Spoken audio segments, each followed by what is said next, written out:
आम्ही आपले नास्तिक माणसं हो. आम्हाला वाटतं हे समोर बसलेले मायमावल्या आणि त्यांचे हात हेच आमचे देव आहेत, हेच आमचे देव. आणि हा आंदोलनाचा तंबू हेच आमचं मंदिर आहे. आयुष्यभर हेच पवित्र राखण्याचं काम आम्ही चळवळीच्या लोकांनी केलेलं आहे. परंतु आपले पालकमंत्री हे देव मानणारे मंत्री आहेत आणि त्यांच्या निवडणुकीचा नारळ ते मी ऐकलंय, मला खरं काय खोटं माहित नाही, पण ते नारळ निजरनेश्वरला फोडतात असं मी ऐकलेलं आहे. निजरनेश्वरचा आशीर्वाद घेतल्याशिवाय ते काही करत नाहीत असं जरा मला लोकांनी सांगितलं. मग आपण म्हटलं तर आपण पडलो नास्तिक माणसं, पण त्यांची श्रद्धा आहे.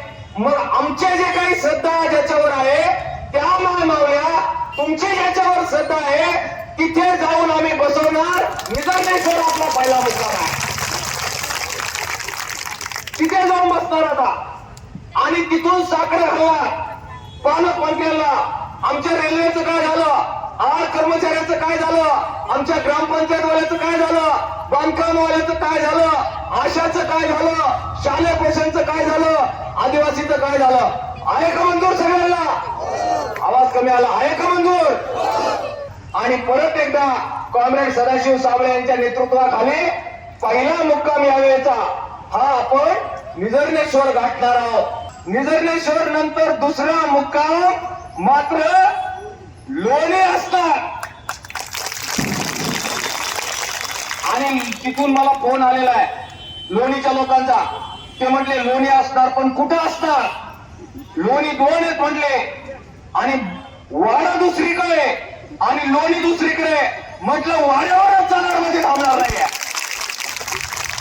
वाड्यावरच जाणार आहे.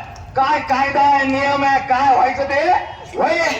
परंतु या मावल्यांना विखे साहेबांची जी राहत्या घराची माऊली आहे तिच्या समोर जाऊन बसवणार आणि कोडं घालणार. यांचं सोडवा तोपर्यंत उठत नाही. आणि आता अहिल्यानगर बिहारनगर लय लांब, लोणीत गेलो की तिथूनच उठायचं नाही. मंजूर आहे सगळ्यांना? मंजूर आहे सगळ्यांना? काय व्हायचं ते आता जुन्या काळात पुणतांब्याला झालं, शेतकऱ्यांचा संप उभा राहिला पुणतांब्यात. आता दुसरा आहार कर्मचाऱ्यांचा, शालेय पोषणचा, तुमच्या हृदयाचा, सगळ्यांचा संप लोणीतून महाराष्ट्रभर सुरू होईल. आणि किती दिवस चालवायचा आपण सगळेजण ठरवू. हटायचं नाही. लोणी हे आंदोलनाचं केंद्र आपल्याला करायचं. वाड्याच्या समोर जाऊन बसायचं आणि प्रश्न सोडून घ्यायचे.